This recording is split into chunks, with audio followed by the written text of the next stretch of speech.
No podemos evitar pensar y saber que nuestro corazón se moviliza, el de ustedes, pecadores, el mío no. Pero me voy a tomar el atrevimiento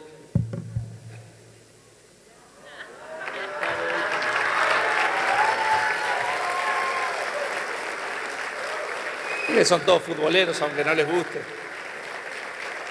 Vamos a predicar con la camiseta hoy. Pero qué lindo, porque acoplado a todo esto que por ahí celebramos y demás, hace menos de una semana celebramos como país, recordás, ¿no? Especialmente los que fueron al desfile Alem, que todavía deben estar congelados algunos ahí en la avenida, celebramos como país el Día de la Independencia, día importantísimo en nuestra historia, por supuesto. La tarde de ese martes 9 de julio de 1816, luego de casi, esto no se sabe mucho, pero 5 meses de arduas discusiones en el Congreso de Tucumán, los 29 diputados de las provincias, 17 abogados, un teólogo, 11 clérigos, firmaron la Declaración de la Independencia de las Provincias Unidas, así era el título, que era la afirmación de la voluntad de investirse del alto carácter de una nación libre e independiente, del rey de España, sus sucesores y cualquier otra dominación extranjera, como para que quede claro, ¿no? Ahí y en el futuro. Si pueden, bájenme un poquito porque siento que me acopla acá y en cualquier momento, no importa que no me escuche tanto, acá está bien. Y creo que es una buena ocasión, más allá de lo anecdótico de la copa que vamos a ganar hoy a la noche, sin lugar a dudas. Siempre hay un colombiano, siempre hay un colombiano. Pero creo que es una buena ocasión para pensar en nuestro país, para pensar en nuestra nación y en el papel que nos toca en ella como agentes consistentes de transformación en la nación en donde Dios nos puso, donde nacimos o donde llegamos. El tema es que hoy estamos acá, ¿no? La Biblia no hurga en política, menos en politiquería, pero la política no está ajena a las Escrituras. Las Escrituras tienen política, no se sienta a la mesa a debatir sobre ella, pero especialmente en los libros históricos brinda información sobre los gobernantes, sus mandatos, sus aciertos, sus errores, y es el mismo Dios quien los evalúa como buenos o malos a los reyes delante de él. Entre todos ellos hay un reinado que sobresale, y es el reinado del rey Josías. Él gobernó 31 años en total, 31 años de reforma, de restauración y de avivamiento. ¿Cuántos quieren estas tres cosas? John Bright, un estudioso, historiador del pueblo de Israel, dice que nunca había tenido lugar una reforma tan amplia en sus aspiraciones, ni tampoco tan consistente en su ejecución. Porque todos sabemos que a veces hay motivaciones, deseos, pero esas cosas no se alcanzan a concretar. No fue así en la etapa de Josías. Josías fue un rey que anheló, adoró a Dios, pero eso aterrizó sobre la nación y fomentó un espíritu de júbilo, de avivamiento y de servicio a Dios. Tal es la alegría que había, que terminó su avivamiento celebrando fiestas que el pueblo no celebraba hace años, como la Pascua. Fue un periodo en el cual el pueblo disfrutó de paz, de crecimiento y de una verdadera transformación espiritual. La historia, para que anoten, está en Segunda de Reyes, el segundo libro de Reyes 22 y 23, en esos capítulos. Pero también lo encontramos de forma paralela en Segunda de Crónicas 34 y 35.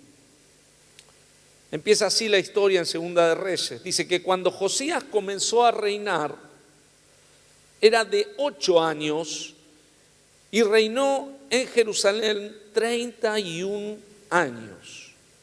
El nombre de su madre fue Jedida, hija de Adaía, de Boscat, e hizo lo recto ante los ojos de Jehová, y anduvo en todo el camino de David su padre, sin apartarse a derecha ni a izquierda. Hoy te quiero dar de forma muy concreta 3 claves que podemos llevar adelante para la transformación de una nación. Suena, por supuesto, el título de este mensaje demasiado ambicioso, ¿no? Pero creo que podemos ser parte de un tiempo así. Realmente quiero, anhelo y creo que se puede concretar desde nuestro lugar. Algo podemos hacer. ¿Qué es lo que nos corresponde? Quizá no todos vamos a llegar a ser rey Josías, pero sí este reinado ofrece un caso ejemplar, una referencia para que nosotros desde nuestro lugar como príncipes y princesas del reino del Señor, diplomáticos espirituales, porque dice que somos embajadores de su reino, en esta tierra podamos llevar adelante. Lo primero de lo cual te quiero hablar es que necesitamos, como primera clave, eliminar todo tipo de excusas. La primera excusa que podría haber encontrado Josías, revisando un poco la historia de quienes estuvieron antes, es la excusa de los antepasados. Los 2 últimos reyes que le precedieron no solo fueron los 2 reyes anteriores, sino que uno fue su papá y el otro había sido su abuelo. Y déjame contarte un poquito de ellos para que podamos desactivar excusas propias. Su abuelo se llamó Manasés. El libro de Reyes lo califica como el peor de todos los reyes. ¿Viste lo peor? Bueno, abajo. Dice la Biblia que adoró a ídolos cananeos, que eran los más perversos de todos. Reconstruyó altares a Baal y a Acera, pero no solo eso, que ya estaba contra la voluntad de Dios, sino que lo hizo dentro del templo, consagrado a Dios. Participó de magia y hechicería, consultó a divinos y espiritistas, algo que está prohibido por Dios. Simplemente te leo esto en Deuteronomio 18. Dice en el versículo 9, cuando entres a la tierra de Jehová tu Dios, que tu Dios te da, no aprenderás a hacer según las abominaciones de esas naciones. No sea hallado en ti quien haga pasar a su hijo o a su hija por el fuego, ni quien practique adivinación, ni agorero, ni sortilego, ni hechicero, ni encantador, ni adivino, ni mago, ni quien consulte a los muertos, porque es abominación para con Jehová cualquiera que hace estas cosas. Y por estas abominaciones Jehová tu Dios echa estas naciones de delante de ti. Pero tú perfecto serás delante de Jehová tu Dios, porque estas naciones que vas a heredar a agoreros y a adivinos oyen, mas a ti no te ha permitido esto Jehová tu Dios. Digo porque a veces en nuestra vida tenemos franjitas, permitidos, dicen los nutricionistas, permitidos, en los cuales podemos darnos estos lujos sin esperar que eso afecte nuestra vida, nuestro corazón, nuestra familia. Pero el Señor prohíbe determinadamente cualquier tipo de participación, incentivación de cualquiera de estas cosas. Bueno, Manasés lo hizo. Y lo último, Manasés sacrificó al menos uno de sus hijos, entregándolo al dios Moloc. El viejo las hizo todas las que existían. Sinceramente creo que no le faltó nada. Un día cayó preso de un rey extranjero y en medio de su aflicción, fíjate la misericordia de Dios, este rey que había sido tan contrario, aparte había hecho cosas adrede en contra de Dios que perjudicaban al pueblo de Dios, estando al frente, siendo líder de la nación. Sin embargo, en ese momento preso, él estaba afligido y imploró y se humilló profundamente y Dios lo oye y tiene misericordia de él y le devuelve el reino. Cierra su reinado cerca, podríamos decir, por su necesidad de Dios. Su hijo, el padre de Josías, Amón, dice la Biblia que adoró los mismos ídolos que el abuelo. Y uno dice, podría haber aprendido, ¿no? Con todas las cosas que le pasaron, cómo le fue, cómo Dios no lo respaldaba. Bueno, pero no fue así. Y ni siquiera en este caso Amón se humilló como lo había hecho su padre en momentos de necesidad, sino que dice la Biblia que aumentó su pecado. Su pecado fue mayor. La decadencia de la nación fue peor. Esta fue la herencia que recibió Josías, una pinturita. Seguramente le habían dejado palacio, plata y un montón de cosas, pero eso no es la mejor herencia, el mejor legado que le podemos dejar a nuestros hijos, a nuestros nietos. El legado más fuerte es un legado espiritual. Y eso no lo había tenido. Sin embargo, eso no significaba una traba, o no lo fue para Josías. Y tenemos que entender que todos recibimos un legado. Si es bueno, puede inspirarnos, maravilloso, nos impulsa, nos significa un piso como para seguir creciendo, pero la historia de Josías nos enseña que tu pasado, aunque haya sido el peor delante de Dios, no puede ser un condicionante para tu futuro. No puede ser una excusa.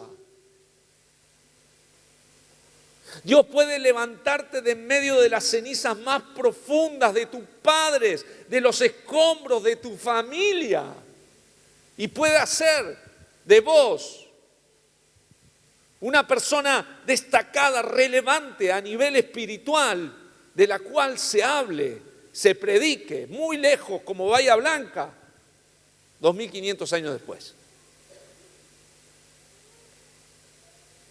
No podés permitir, vos revisá tu familia, al menos 2 generaciones anteriores, no podés decir, no podés presentarte el día de mañana delante del tribunal del Señor llevando esos archivos como para justificar que no te pusiste en pie espiritualmente.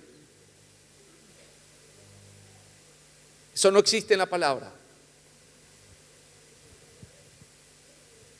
Te podría hablar de mi familia, pero no lo voy a hacer para exponer, pero he contado a nivel personal algunas cosas, como Dios a través de un eslabón sencillo, en una generación que decide honrar al Señor no se trata de capacidades humanas, sino de entregar el corazón al Señor sinceramente, puede alterar los eslabones futuros y las generaciones futuras, porque la gracia de Dios siempre opera para bien y rescata tus generaciones. No importa tu pasado, eso Dios lo puede cortar para hacer bien a futuro. La otra excusa podría haber sido perfectamente ¿cuál? Su edad. La edad.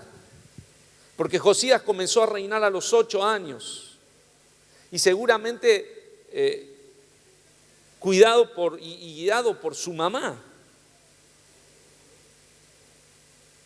que podría ser otra excusa, porque parece que la familia no estaba completa. Pero sí estaba su mamá, Gedida con E, para los despiertos, porque hay otras versiones también. Pero dice la Biblia que de los 16, 8 años pasaron de que él asumió, de los 16 a los 20 años, tomó determinaciones decisivas en su gobierno.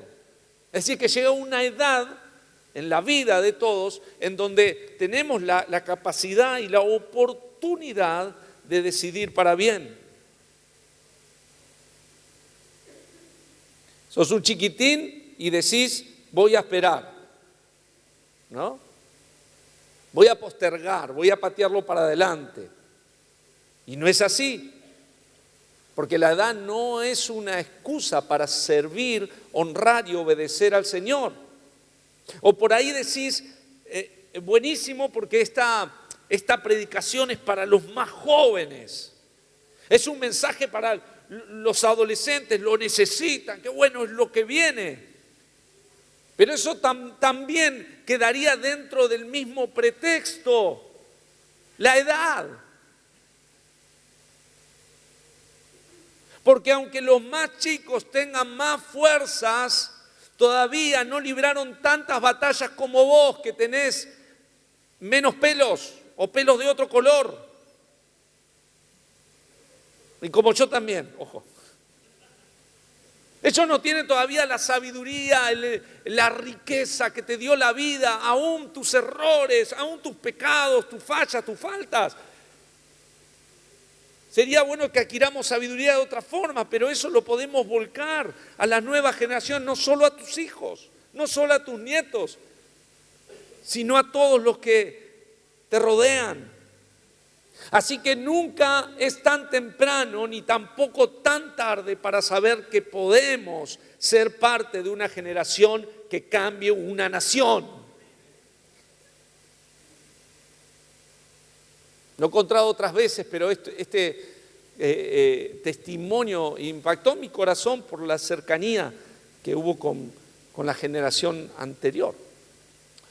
En un seminario en Capital Federal decidieron hacer una tesis, varios estudiantes, sobre los avivamientos que había habido en Argentina.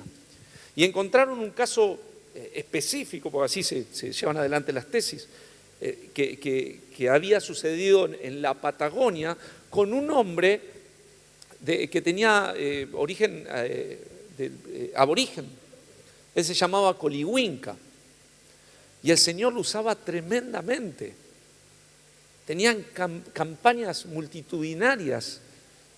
Yo lo digo cercano a mi corazón porque mi abuelo fue pastor y mi mamá me contaba cómo eran las reuniones siendo ella chica, ¿no? Y veía cómo se levantaban los enfermos, los llevaban, Dios restituía la movilidad a aquellos que no podían moverse por sus propios medios, los ciegos eran sanos, era tremendo el movimiento que había.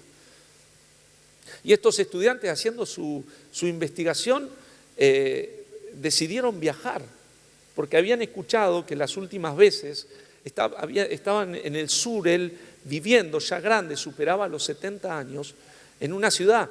Fueron los 4, pero no sabían exactamente dónde buscar. Cuando llegan, empiezan a evaluar por dónde comenzar y un hombre viejito les toca el vidrio del auto.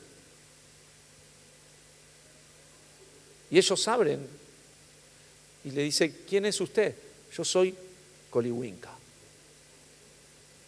el Señor acaba de hablarme y me dijo que venga a este lugar porque mi ministerio se vuelve a activar. 72 años.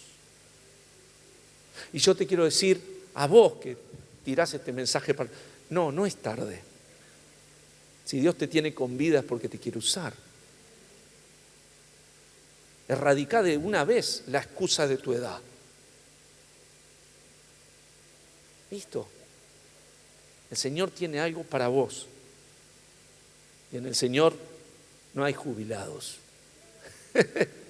En el servicio a Dios no te jubilás. Todo lo contrario, decía Pablo, mientras mi hombre exterior se va desgastando, se va achicando, yo ya empecé a crecer para abajo, después de los 40 empecé a crecer para abajo. Pero mi hombre interior se va fortaleciendo. Amén. Dale un aplauso al Señor, porque ese es el vigor y la vitalidad que te da el Espíritu. Sin excusas. Y vos que tenés más anitos, jamás desprecies a los más chicos. No sabés a quién estás ministrando, no desprecies a los adolescentes, no desprecies a los preadolescentes, a los jóvenes. Orá por ellos, especialmente por el trabajo que como congregaciones hemos empezado a hacer, integrando esas generaciones en una pastoral que va desde la niñez a la juventud, entrelazada, transversalmente, articulada, porque sabés que no nos dábamos cuenta que es cierto, somos una iglesia muy pujante a nivel juvenil, es una gracia que Dios nos dio, y siempre hay muchos jóvenes, sí, pero igual nos dimos cuenta que cuando íbamos a ministrar a los jóvenes, llegábamos tarde, para muchas cosas. Entonces la niñez nunca lo fue acá, pero tenemos que sacar también esa amenaza de que son los más chicos, le damos lo que podemos. No. Tenemos que empezar a ministrar desde la niñez. ¿Sabes por qué? Especialmente porque el ataque allá afuera es desde la niñez. Entonces ellos tienen que estar cubiertos, de pie, entendidos, sabios. Los niños tienen que ser intercesores, tienen que conocer la palabra. La palabra no puede ser algo que simplemente los divierta, no solo historias, no. Quien trabaja con niños tiene que entender que está transmitiendo, está ministrando, está impartiendo palabra, que fortalece sus corazones. El trabajo empieza ahí. Así que de paso te transmito esto, porque esto se está fortaleciendo desde la pastoral. Orá por el trabajo conjunto, para que podamos no ser ministerios separados, independientes, compartimentados, sino unidos. Siendo que cada edad tiene una necesidad específica, pero trabajamos entrelazados. Nunca digas, no, pero ¿yo qué voy a hacer desde mi lugar? Porque estás construyendo otra excusa más con la cual, en vez de comprometerte, llenas tu corazón de desinterés. Tu pregunta debería ser, en este país, en esta nación, ¿qué es lo que puedo aportar? ¿Qué es lo que puedo hacer desde mi espacio, desde mi lugar, desde aquellos que me rodean? En segundo lugar, otra de las claves es, según la palabra, lo que leemos, y te invito a que, no quise leer los 2 capítulos, sería mucho, pero búscalo porque es atrapante la historia del rey Josías. Y lo que sucedió allí es buscar genuinamente a Dios. Segunda de Crónicas 34:3 dice, siendo Josías muy joven, comenzó a buscar al Dios de su antepasado David. Fíjate que eligió adorar a quien adoraba a David. porque a veces hay confusión, pero básicamente tuvo un corazón de buscador. Él era un buscador de la presencia del Señor. Cuando llegó todo y encontró lo que vino, no lo tomó por sorpresa. Un pensador francés que entregó su vida a Cristo en la modernidad se llamó Blaise Pascal y dice, hay solo dos tipos de personas en el mundo.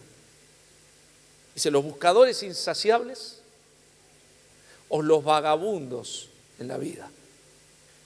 Aquellos que se animan a buscar el sentido de la vida, la maravilla y tratar de acceder y encontrarlo en Dios, y aquellos que se quedan con su corazón totalmente desesperado en una búsqueda que nunca iniciaron.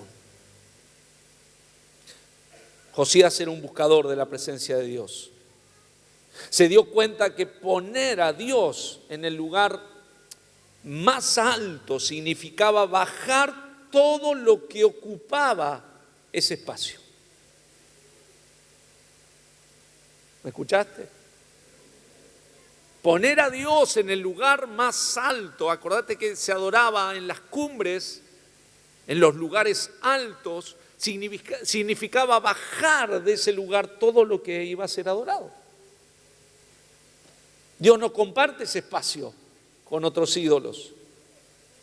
Y lo hizo con decisión. Él eliminó todo tipo de idolatría, desmanteló la estructura de idolatría pieza por pieza. Y a veces no tenemos tan identificado esto. Entonces hay aspectos de nuestro corazón idólatra. Calvino decía, ¿no?, que la fábrica más grande de ídolos es nuestro corazón.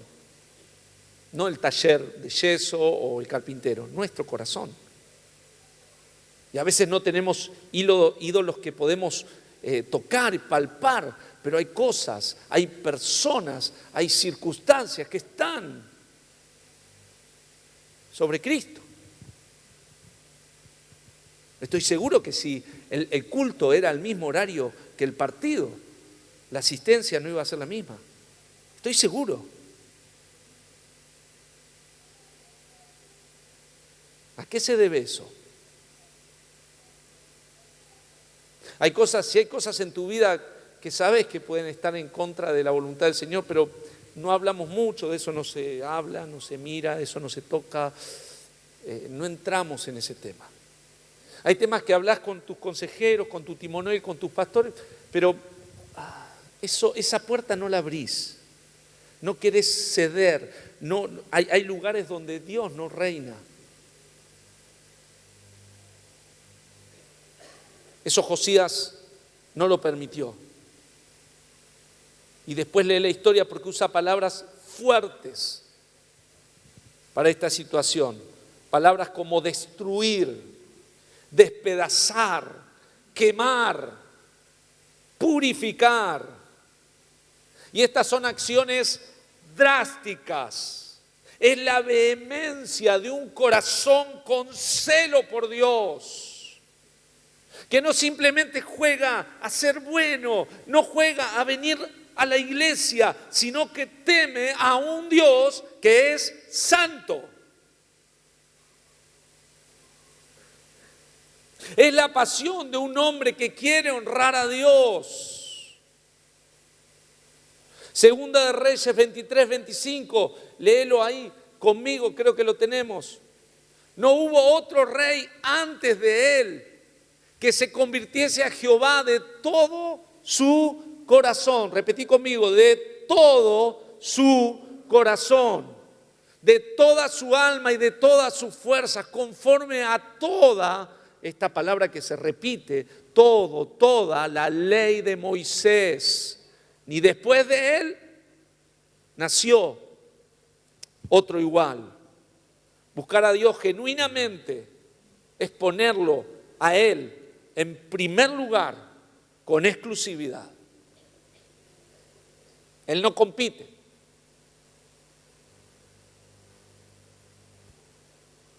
De hecho, si hay algo a la misma altura que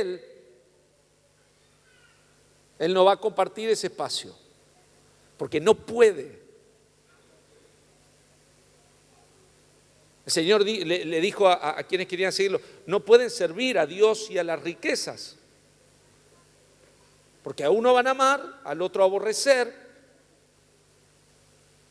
No se pueden tener ídolos, no, hay una situación de poder, de capacidad. No se puede, hermanos. Ese lugar no se comparte. Pero Josías buscó genuinamente a Dios. No cantó solamente, no solamente se emocionó en un culto, vivió una vida coherente con lo que buscaba. Y la tercera clave es la recuperación de la palabra de Dios. Josías envía a reparar el templo. Él dice, voy a que era un acto de adoración, era el lugar a donde el pueblo adoraba. Estamos en el Antiguo Testamento, entonces hoy entendemos que nosotros somos templo del Espíritu Santo, pero en ese momento la gente viajaba y era el sector, el edificio, era un lugar importantísimo, físicamente. Y él sabía que lo tenía que reparar, y allí el sumo sacerdote en ese lugar de reparación encuentra la ley de Moisés. Posiblemente lo que está hablando es del libro de Deuteronomio. Se lo da al secretario, quien se lo trae al rey. Es decir, el sumo sacerdote lo encuentra, se lo da al secretario y se lo lleva al rey. El rey lo lee. Y cuando lo lee, envía inmediatamente a 5 de sus hombres confiables a consultar al Señor a la casa de Huldá, una profeta. Y ella dice, esta profeta dice en segunda de Crónicas 34, 26 y 27, que el juicio de Dios sobre Judá, sobre el reino, era irrevocable. No podía volver en contra de eso. El pueblo había pecado demasiado, sus padres habían pecado demasiado, pero Dios había de alguna manera quedado cautivado, el corazón de Dios, por 4 respuestas de Josías frente a la palabra de Dios. Que esto en el pueblo de Dios y en una nación no puede faltar. Dios interpela con la palabra y debe haber una respuesta de un corazón correcta. Y dice ahí en segunda de Crónicas, mas el rey de Judá que os ha enviado, esto dice la profeta, a consultar a Jehová, así le diréis: Jehová el Dios de Israel ha dicho así, por cuanto oíste las palabras del libro que había encontrado, la palabra de Dios, y tu corazón se conmovió y te humillaste delante de Dios al oír sus palabras sobre este lugar y sobre sus moradores, y te humillaste delante de mí y rasgaste tus vestidos y lloraste en mi presencia. Yo también te he oído, dice Jehová. Dios posterga el juicio que tenía por Israel por amor a un hombre que atendió su palabra y que tuvo un corazón correcto. ¿Cómo era el corazón de Josías? Lo primero que describe ahí, un corazón que oye la palabra de Dios. Tenemos un serio problema, y especialmente en nuestro tiempo, con la atención. Entran en nuestro oído millones de sonidos. Escuchamos miles de voces por día, a veces por hora. Y nos cuesta oír a Dios, oír la voz correcta, separar, discernir, darle lugar a la voz de Dios. Y quiero que entiendas bien lo que está diciendo acá la palabra de Dios, porque no es un problema en este punto de oír, no es un problema de desobediencia. Es un problema anterior a la desobediencia. El problema es la atención a lo que Dios indica. Uno no puede obedecer si no conoce y no sabe lo que Dios pide. Nosotros hablamos siempre, obediencia. Bueno, pero no es tan simple. Hay pasos. Y lo primero es la atención. Oír a Dios. Acá se tiene que desplegar sabiduría, se tiene que abrir tu corazón. Y el mío, por supuesto, en primer lugar el mío. Para entender, porque a veces decimos, no, esta es la voluntad de Dios, sí, pero la voluntad de Dios llega como un paquete que tenés que desenvolver. A veces decimos, Dios me habló. Y hay varias fases ahí cuando Dios te habla. Primero está esto de oír, ¿no? Pero después también la otra fase de interpretar lo que Dios te dijo. Y ahí es donde entran consejeros, un momento de oración, un tiempo. Y después está la aplicación de eso que Dios te dijo. Eso es sabiduría. Pero estaba empezando bien. La profeta resalta esto, dando la palabra de Dios. Le dice, vos, tu corazón es correcto porque estás oyendo, estás prestando atención. Si no prestamos atención en oír, me está pasando esto, nos está pasando con nuestros hijos, mi hija mayor que está en la primaria, si es como querer hacer un ejercicio sin haber leído la consigna. ¿Te pasó con tus hijos? Y después volvés a la consigna. Lo que está diciendo acá la palabra es lo mismo. Oír es conocer lo que Dios está pidiendo para después hacerlo, según su voluntad. El Señor decía, erráis porque ignoráis las Escrituras. ¿Me estoy explicando? Entonces, abrí tus oídos, tus ojos, tu ser entero cuando Dios te quiere hablar. Si ahora, por ejemplo, más allá de que yo te esté predicando, ¿no? Si estás pensando en los ravioles, en el coso, que ya hasta ahora, hasta yo estoy pensando en los ravioles, no sé si van a ser ravioles, pero suspender un poco eso. No te vas a morir de un ataque de hambre. Ni tampoco nos va a agarrar una hernia intelectual. No. Es poner tu corazón, con todo tu corazón atendiste, Josías. Ahí estuvo la diferencia. Desde que tengo hijos, mis hijos me enseñan, son mi púlpito permanente. Y la más chiquita ayer se para al frente mío y me dice, claro, porque ella me estaba hablando y yo le decía, sí. Y en un momento se para, así, tengo la imagen de ella de arriba, con sus mocos, porque tiene mocos en este momento, me dice, ¡papá! Y yo digo, se manifestó. Yo como buen pastor le digo, mi amor, estate intercediendo, voy a... Y no. Y la sabiduría de mi esposa, que supera la mía, dice, ella te está pidiendo que la atiendas, que no pongas piloto automático, que la mires, que te detengas de hacer cualquier otra cosa, que le brindes tu corazón, no solo el oído, porque el oído es muy frágil, pero cuando te detenés, te agachás, la mirás, suspendés todo. Eso es lo que Dios está pidiendo. Y sinceramente, con todo el ruido que tenemos alrededor, nos cuesta oír la voz de Dios. Pero también tenía el corazón correcto Josías, porque su corazón había sido conmovido. Es precioso esto. Recuperar la palabra de Dios no es ponerla en una forma visible como un libro ahí en el estante de la biblioteca, sino que es algo que sucede en nuestro interior. Josías fue enternecido ante la voz de Dios, sin ningún tipo de dureza. El terreno de su corazón ya estaba preparado cuando llegó la palabra, estaba deseoso.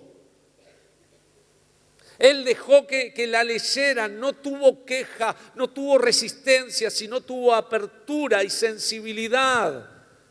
Y las palabras eran sumamente duras. Todo lo que estaban escuchando, lo que leí al principio de la hechicería, ¿sabés dónde lo leí? ¿Te acordás? En Deuteronomio. Y posiblemente eso es lo que encontró el sumo sacerdote. Era juicio sobre sus antepasados y cosas que estaban sucediendo en su propio reino, porque todavía no estaba esa reforma, ese quiebre. Era una palabra dura, pero él siguió buscando revelación y no se quedó ahí, sino, acordate, fue a una profetisa, a una mujer profeta, muy poco visto en el Antiguo Testamento, en esa época, sin ningún tipo de prejuicio, sabiendo que Dios nos usa a todos para revelarse. Y en ese momento él va porque tenía un corazón deseoso, quería buscar la voluntad de Dios, un corazón conmovido.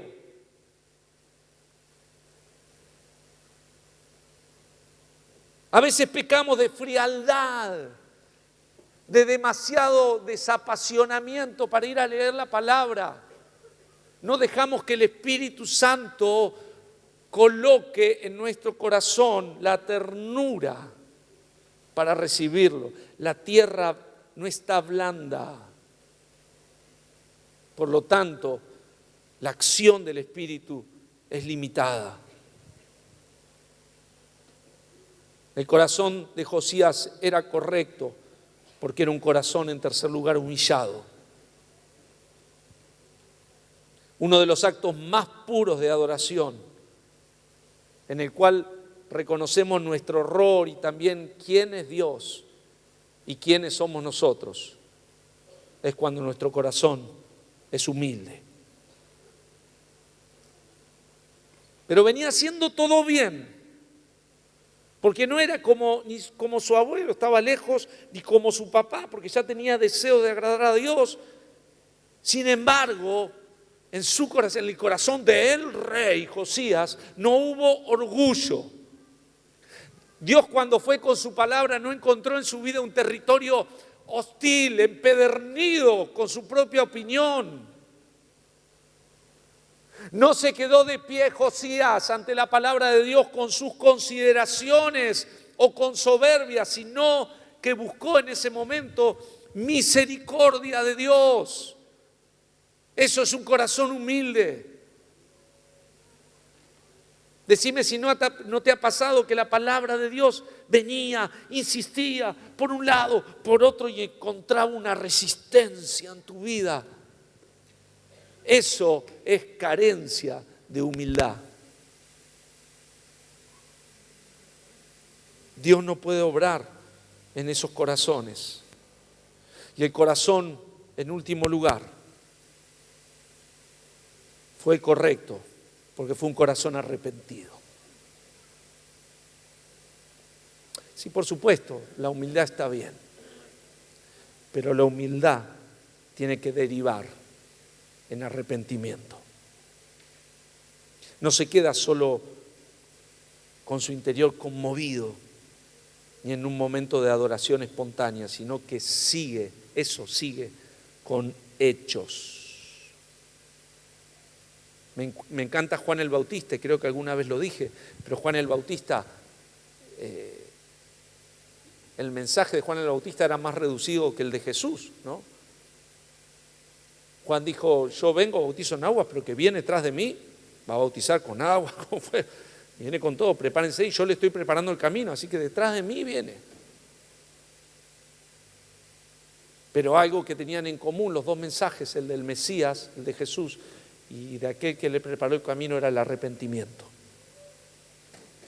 Y Juan el Bautista parece ahí justamente en el Evangelio de Juan, del apóstol Juan, parece tener dos mensajes de arrepentimiento. Porque en uno le dice arrepentidos porque el reino, etc. Y al hilo pone un mensaje, pero también es de arrepentimiento.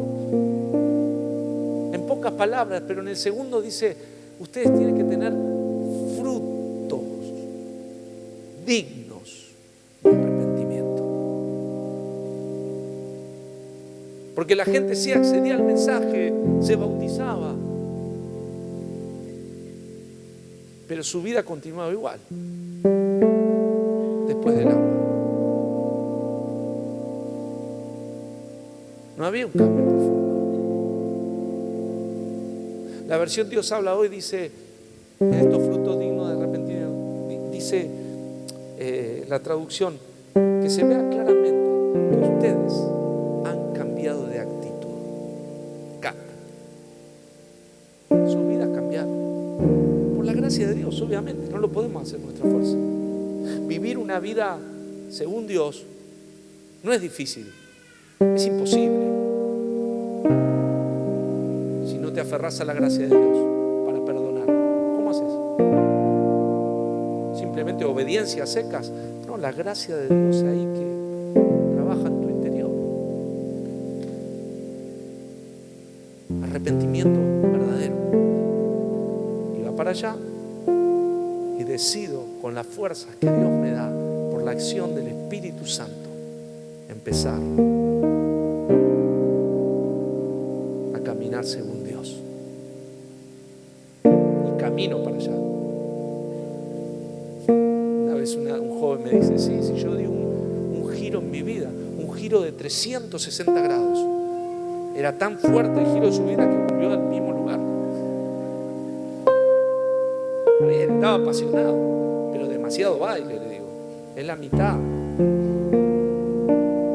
Le tenés que dar la espalda a todo aquello que favorecías y dejar que Dios, el impulso del Espíritu Santo, te lleve al lugar a donde Él quiere y vivir de la manera que Él quiere.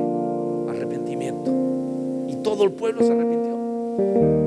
Había silicio, que se cambiaban las camisetas, se ponían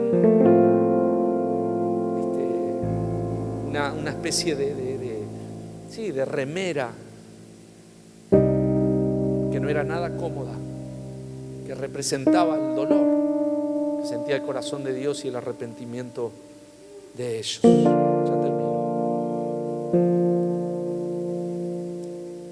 Una vida arrepentida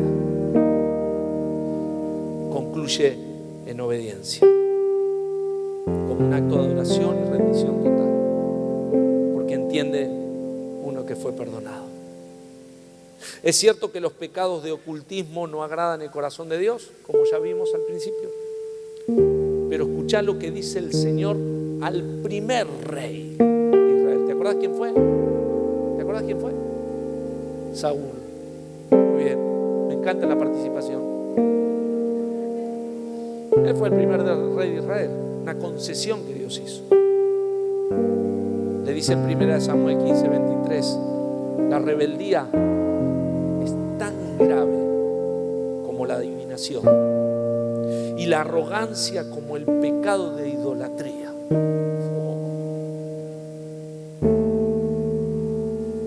Pero Josías tenía el corazón adecuado.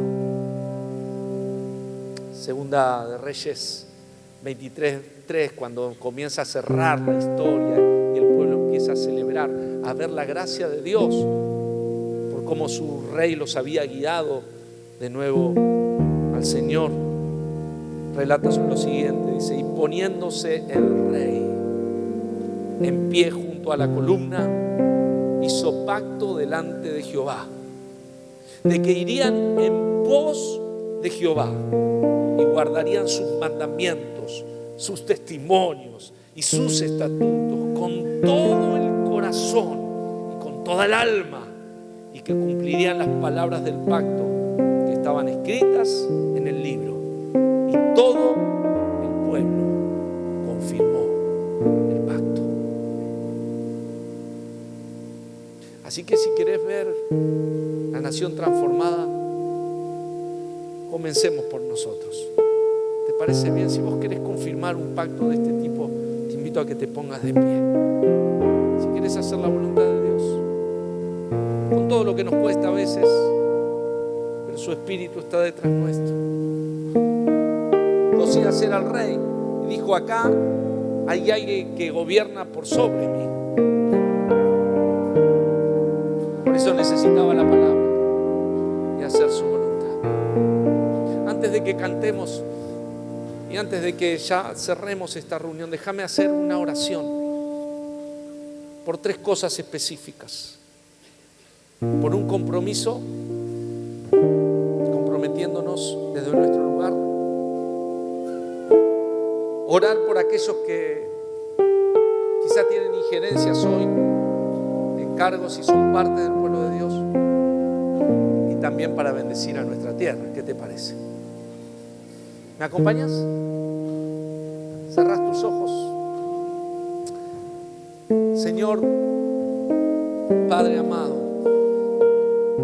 Rey del cielo, de la tierra, Creador, Rey de las naciones, Señor de señores, Rey de reyes. Hoy venimos delante de tu presencia, comprometiéndonos, Señor, como pueblo, con un compromiso firme desde nuestro lugar. Quizá no parezca tan grande, Señor, el espacio, pero no va a ser insignificante, Señor. Algo siempre podemos hacer. Y lo tomarás como un clamor, Señor, esos pasos de obediencia. Y como una oración por nuestra propia tierra, por el lugar donde nos pusiste. Pero, Señor, ayúdanos a hacer nuestra parte. Oramos, Señor, por aquellos que son parte de tu pueblo y hoy ejercen cargos públicos, Señor. Oramos para que los sostengas. Oramos para que te sean fieles. Señor, oramos para que tu guía y tu sabiduría y tu temor los acompañen en su tarea. Que tu Espíritu Santo, tu gracia, que los rodees de consejeros que también honren tu nombre, pero que lleven tu palabra en cada momento difícil. Oramos por ellos. Muchos de ellos son muy jovencitos. Muchos de ellos se están preparando para eso. Señor, te pedimos en el nombre de Jesús que tu pueblo esté presente en esos espacios también. Y en último lugar, Señor, bendecimos a nuestro país. Amamos nuestra tierra, el lugar donde nos colocaste. Declaramos el bien y la paz sobre ella. Y no dejamos de clamar, Señor, por un avivamiento para nuestra nación. Mueve las aguas, Señor, de tu iglesia una vez más. Despiértala, Señor, para buscarte más que nunca, para humillarse con arrepentimiento y para levantar su voz y proclamar tu palabra y tu verdad una vez más. Señor, nosotros somos parte de tu pueblo y como Josías, Señor, nos ponemos de pie frente al muro, Señor, para decirte: acá estamos, queremos ser parte de lo que harás, de la transformación que traerás. Lo haremos desde nuestro lugar, bajo tu poder y bajo tu gracia, Señor. Lo haremos para tu gloria. Señor, guíanos y danos sabiduría para ello. Te lo encomendamos y lo ponemos en tus manos, en el nombre de Jesús. Amén, amén y amén. Dale un aplauso al Señor.